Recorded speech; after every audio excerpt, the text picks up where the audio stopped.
Rebounding. For me, there has to be a specific time or it may not get done in the day. Do you rebound? And if you do, when do you rebound?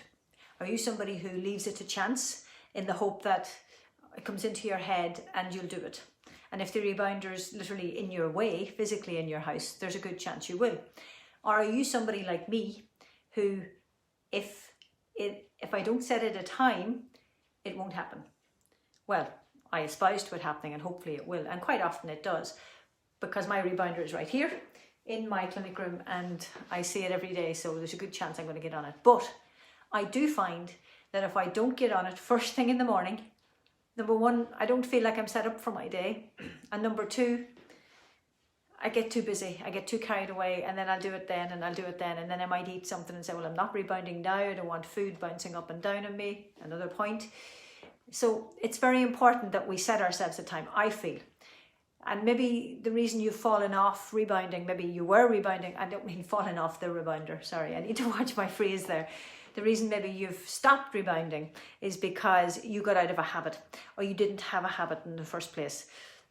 And you were relying on your mind to remind you. And of course, we get so busy with everything else, that's something in the background. So maybe you need to set yourself a time and you need to put that reminder in your phone, in your diary. So your phone is going to give you a little alarm and it's going to say rebound time. That's actually a really good tool to have for anything in life, whether it's drinking water, making sure you get your exercise, bedtime, eating your meals, whatever it is you want to get into your day, things that are important to you in your day, that you actually set yourself reminders on your phone. It could be watering plants once a week. Once they're in your phone and the alarm goes off, then you know that's to do that. And your brain starts to condition into it. Back to rebounding. Rebounding is your best friend.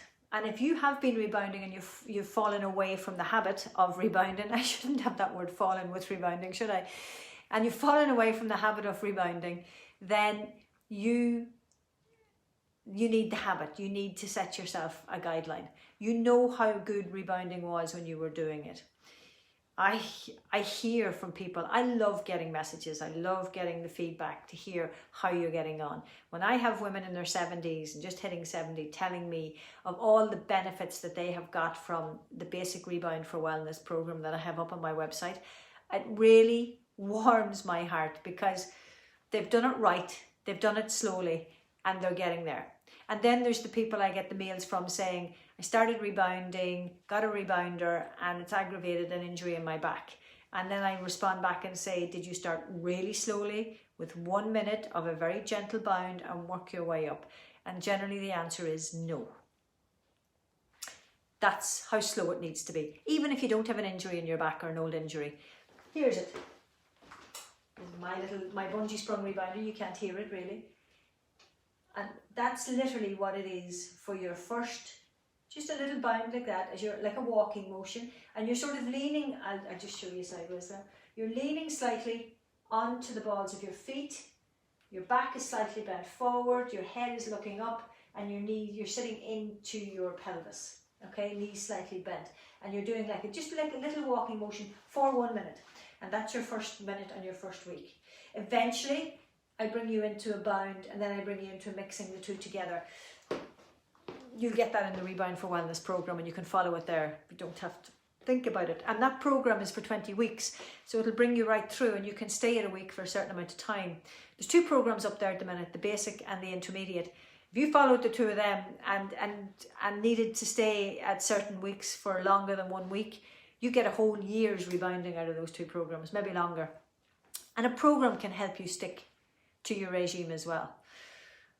But I do find if you have a set time, it gets done.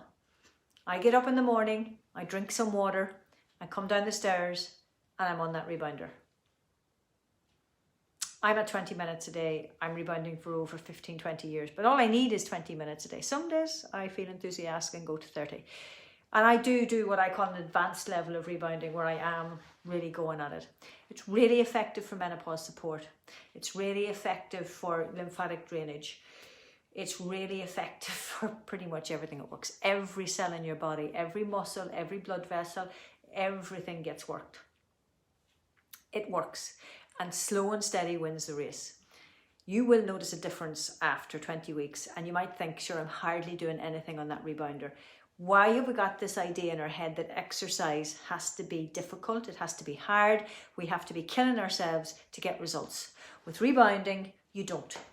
You don't have to be killing yourself. You don't have to be, even on the rebounder, you don't have to be killing yourself. Full stop.